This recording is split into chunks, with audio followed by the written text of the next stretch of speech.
తన మీద కోపంతో ఈ మధ్య టీడీపీ అధినేత చంద్రబాబుకు విపరీతంగా బీపీ పెరుగుతోందని సీఎం జగన్ ఆసక్తికర వ్యాఖ్యలు చేశారు.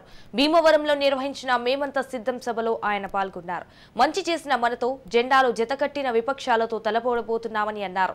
రాబోయే ఎన్నికలు ప్రజల తలరాతను మార్చి ఎన్నికలని అన్నారు. పేదలకు చంద్రబాబు మోసాలకు మధ్య జరుగుతున్న ఎన్నికలని అన్నారు. ఈ ఎన్నికల్లో జగన్ది ముమ్మాటికి పేదల పక్షమని అన్నారు. పొరపాటున కూటమికి ఓటేస్తే పథకాలన్నీ ముగిసిపోతాయని అన్నారు.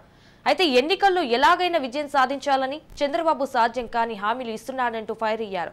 ఇప్పటికే ఆయనకు తనపై కోపం పెరుగుతోందని, శాపనార్థాలు పెడుతున్నారని అన్నారు. తన మీద రాళ్లు వేసి అంతం చేయండి అంటూ రెచ్చగొడుతున్నాడని ఆరోపించారు.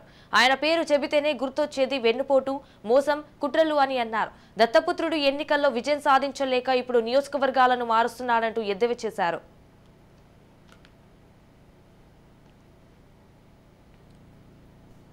మంచి చేసి మనం జెండాలు జతకట్టి వారు తలబడబోతా ఉన్న ఈ ఎన్నికల్లో ఆ పేదల వ్యతిరేకులను ఓడించి మనం చేస్తున్న ఇంటింటి అభివృద్ధిని, సంక్షేమాన్ని కాపాడుకునేందుకు, జరుగుతున్న మంచిని కొనసాగించేందుకు మీరంతా సిద్ధమేనా?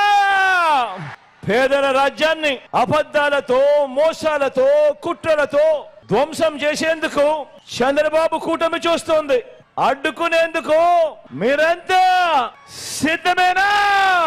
ఈ ఎన్నికలు కేవలం ఎమ్మెల్యేలను, ఎంపీలను ఎన్నుకునే ఎన్నికలు కావు.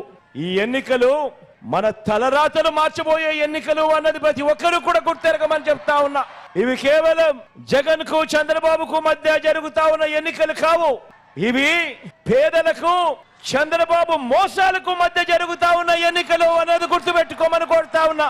మీరు ఈ మధ్య చూసే ఉంటారు, చంద్రబాబు నాయుడు గారికి నా మీద కోపం బాగా ఎక్కువ వస్తా ఉంది. ఆయన మాటల్లో ఆయన మాట్లాడుతూ ఉన్నప్పుడు ఆయనకు హై బీపీ వస్తా ఉంటది. ఏవేవో తిరుతూ ఉంటాడు, శాపనార్థాలు పెడతా ఉంటాడు, నాకేదో అయిపోవాలని కూడా అంటూ ఉంటాడు, కోరుకుంటూ ఉంటాడు. రాళ్ళు వేయండి, అంతం చేయండి అని కూడా పిలుపునిస్తా ఉంటాడు ఈ పెద్ద మనిషి. ఎందుకంటే నేను చంద్రబాబును అడగకూడని ప్రశ్న అడిగా. అదేమిటో తెలుసా? బాబు చెరువులో కొంగ మాదిరిగా చేపలను తినేందుకు ఎదురు చూస్తూ ఇంకో పక్క జపం చేస్తా ఉన్నట్టుగా నటిస్తావెందుకయ్యా కొంగ జపాలు చేస్తూ అని అడిగా. ఇలా అడగడం తప్ప?